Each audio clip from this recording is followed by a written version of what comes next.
Spoštovane gledalke, cenjeni gledalci, lepo pozdravljeni, znova je čas za dogodke dneva. 50 objektov na območju Lahomnega in Marija Gradca bodo priklopili na kanalizacijsko omrežje. Celje bo dobilo 3 nove električne avtobuse. Šentjurc po prevzemu Šentjurja že kompletiral moštvo za prihodnjo sezono. Po 6 letih premora, konec tedna, spet ultramaraton od Celja do Logarske doline. 50 objektov na območju Lahomnega in Marija Gradca bo dobilo priklop na kanalizacijsko omrežje. Občina Laško je namreč z izbranim izvajalcem, podjetjem AGM Nemec, podpisala pogodbo, ki omogoča skorajšnji začetek del. Naložba bo stala 520 tisoč evrov. Laški župan Marko Šante je takole z direktorico podjetja AGM Nemec Majo Gerčar podpisal pogodbo za naložbo, ki bo v prihodnjih 9 mesecih prebivalcem Lahomnega in Marija Gradca omogočila priključitev na kanalizacijsko omrežje. To je en velik korak naprej proti pridobivanju tega zadostnega procenta priključenosti posameznih gospodinjstev znotraj aglomeracije. To je nad 98%, kar nekako zahteva tudi evropska uredba oziroma direktiva. Mi v tem območju priklapljamo 50 novih gospodinjstev oziroma približno 120 občanov. Sama vrednost investicije pa znaša 520 tisoč evrov brez DDV-ja oziroma nekaj čez 630 tisoč evrov z davkom na dodano vrednost. Izvajalec del bo podjetje AGM Nemec, na tem območju Marija Gradca in pa Lahomnega, pa poleg kanalizacijskega omrežja hkrati polagamo v zemljo še cevi za optično omrežje in pa poleg se priključuje tudi elektro z svojo infrastrukturo, ki jo bo tudi hkrati položil v zemljo. Gre za zahteven projekt, saj bo v času gradnje večkrat potrebna tudi delna zapora tamkajšnje ceste. Ta del projekta poteka tudi preko oziroma pod državno cesto, ki povezuje Laško preko Marija Gradca in naprej proti Šentrupertu in Šentjurju. Zaradi tega naprošam že na tem mestu tudi seveda strpnost za vse krajane in pa občane, ki tam živijo in ki se po tej cesti vozijo domov oziroma na delo. Sama dela bodo ravno zaradi teh tudi izmeničnih oziroma posameznih zapor potekala približno 9 mesecev in v tem obdobju seveda bodo potrebne določene prilagoditve, zato da bo na eni strani tako sama izvedba projekta oziroma investicija nemoteno potekala, hkrati pa da bo omogočen promet po tej državni cesti. To pa ni edini projekt izgradnje kanalizacije, ki je v tem času aktualen v občini Laško. Trenutno imamo zunaj še razpis za izgradnjo kanalizacijskega omrežja v starem mestnem jedru. Ta je še zahtevnejši, tudi vrednostno, se pravi, je vrednost investicije višja, kjer pa v starem mestnem jedru hkrati s kanalizacijskim omrežjem nameravamo obnoviti tako vodovod, potem elektrifikacijo in pa javno razsvetljavo, prav tako izgradnjo optičnega omrežja in pa nazadnje tudi obnovo zgornjega ustroja, se pravi pohodnih in pa povoznih površin z novim tlakovanjem. Gre pa to za prvo izmed 3 faz obnove starega mestnega jedra. V naslednjem tednu naj bi za ta projekt izbrali izvajalca, konec septembra pa bi ta po uvedbi v delo že lahko začel z deli na terenu. V naslednjih letih načrtujejo še izgradnjo kanalizacijskega omrežja na območju Debra, Spodnje Rečice in Mulence, s čimer bodo dosegli zahtevano 98% priključenost na kanalizacijsko omrežje v aglomeraciji Laško. Mestna občina Celje je objavila javno naročilo za nakup 3 električnih avtobusov in električnega kombija. 2 avtobusa bosta dolga 9,5 metrov, eden pa 12 metrov. Na ta način želijo v prihodnosti izboljšati in razširiti sistem javnega prevoza Celebus ter izpolniti potrebe po raznolikosti javnega prevoza v mestu.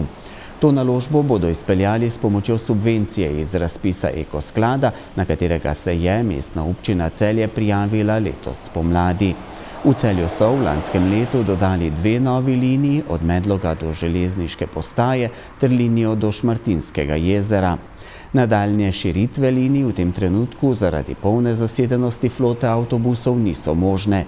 Z nakupom električnih vozil želi mestna občina Celje prispevati k zmanjšanju onesnaženosti zraka in hrupa v mestu.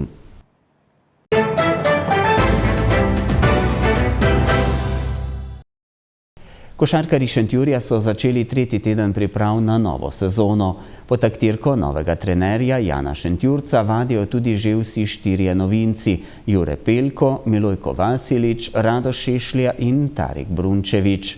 Šentjurčani bodo v prvem krogu novega državnega prvenstva v soboto 28. septembra gostovali pri Triglavu v Kranju. Najprej bi se rad zahvalil košarkarskemu klubu Šentjur, njenim vodilnim za izkazano priložnost. Dal bom vse od sebe, da bom po najboljših močeh prvo pripraviti ekipo prvo pripravljalnem obdobju in potem tekmo po tekmi, da naredimo čim boljši možni rezultat. Seveda je to zame nekaj novega, veliko več komunikacij z igralci, z agenti, tudi z novinarji konec koncev in se pač počasi navajam, ampak mislim, da bo šlo. Za Šentjurca bo domači Šentjur prvi klub v vlogi samostojnega trenerja članskega moštva.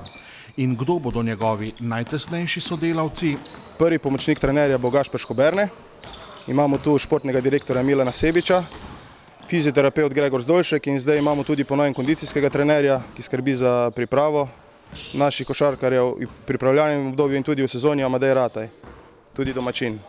Po prevzemu nove vloge je Šentjurc hitro uspel sestaviti moštvo za prihodnjo sezono. 4 košarkarje, ki so odšli, bodo nadomestili 4 zelo izkušeni igralci. Bilo je malo pozno, ampak vseeno še dovolj časa.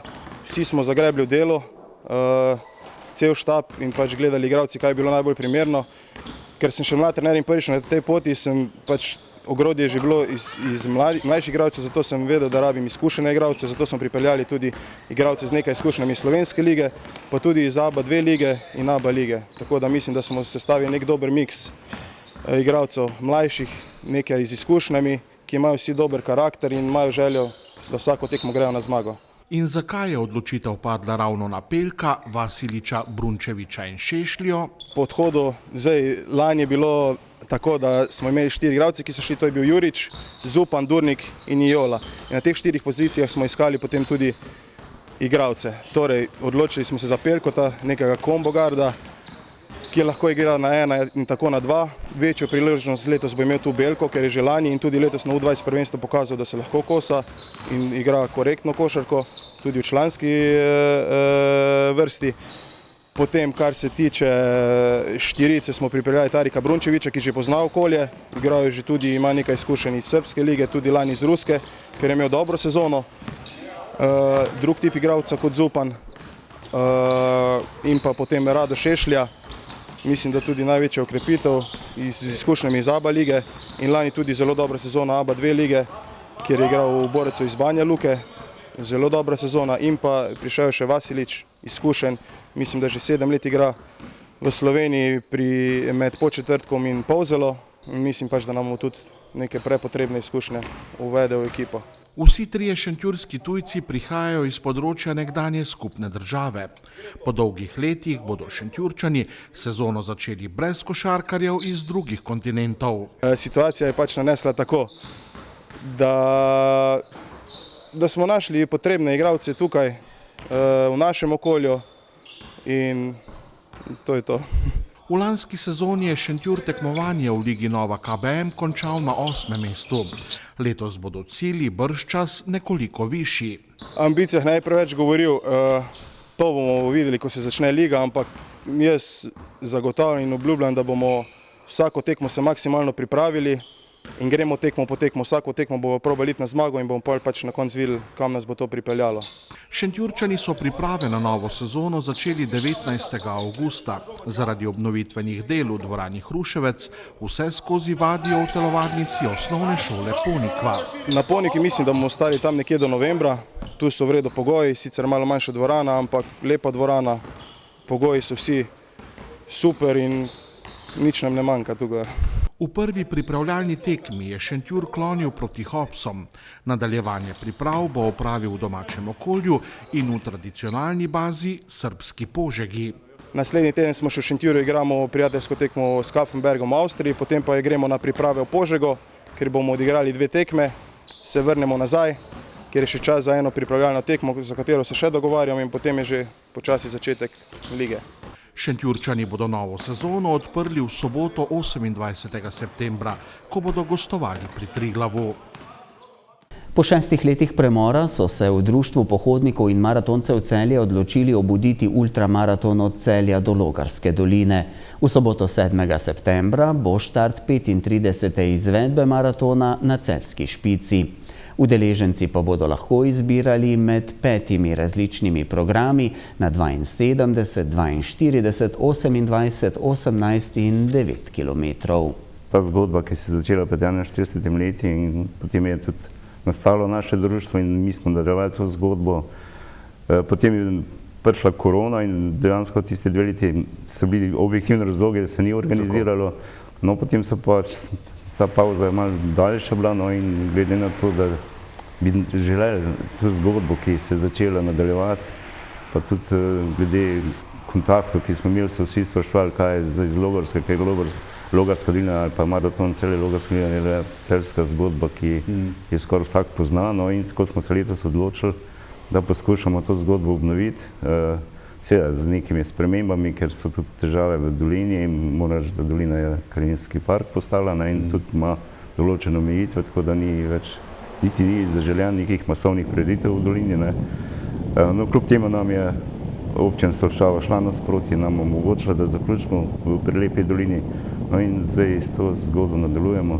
Zgodilo se bo v soboto, se pravi štart ob 6 zjutraj na špici, kar je sprememba tudi, ne, nekako najlažje, tudi zdaj smo ugotovili, da je najlažje, da na špici izvedemo ta štart in potem po nasipu do Mozirja tečejo, tako da se mu izognil vseh cest, no, iz Mozirja pa naprej pa sicer po lokalni cesti do Ljubnega, potem pa na državno cesto in v Logarsko dolino.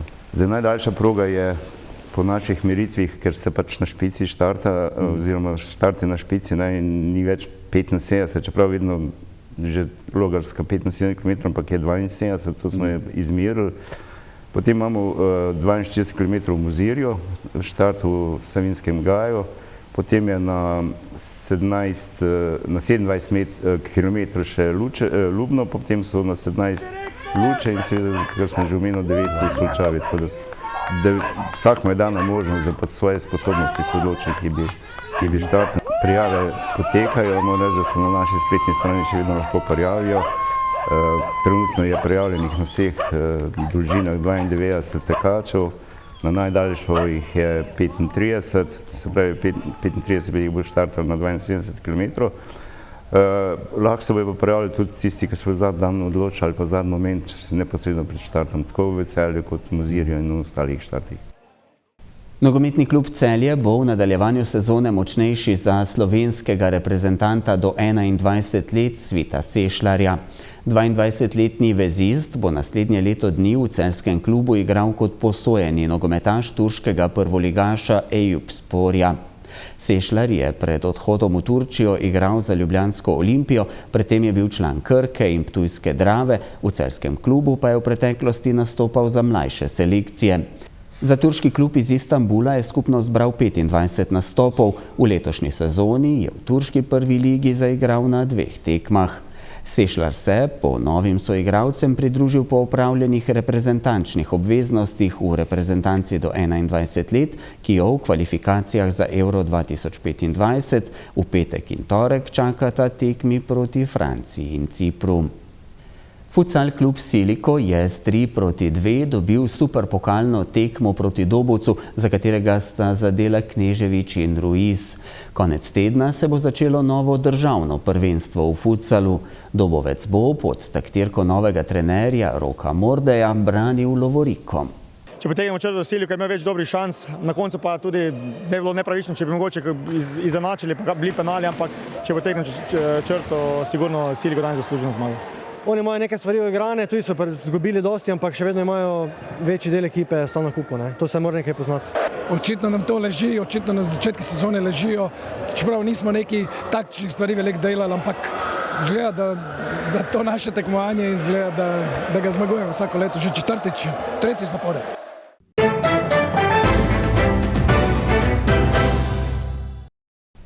Jutri bo sprva deloma jasno, nato bo oblačnost naraščala. Sredi dneva se bodo v zahodnih krajih začele pojavljati plohe in nevihte, ki se bodo popoldne širile proti osrednji Sloveniji. Ob morju bo zapihal jugo. Najnižje jutranje temperature bodo od 13 do 18, ob morju okoli 20, najvišje dnevne od 26 do 30, v alpskih dolinah okoli 23 stopinj Celzija. V noči na petek bodo padavine z nevihtami prehodno zajele večji del Slovenije.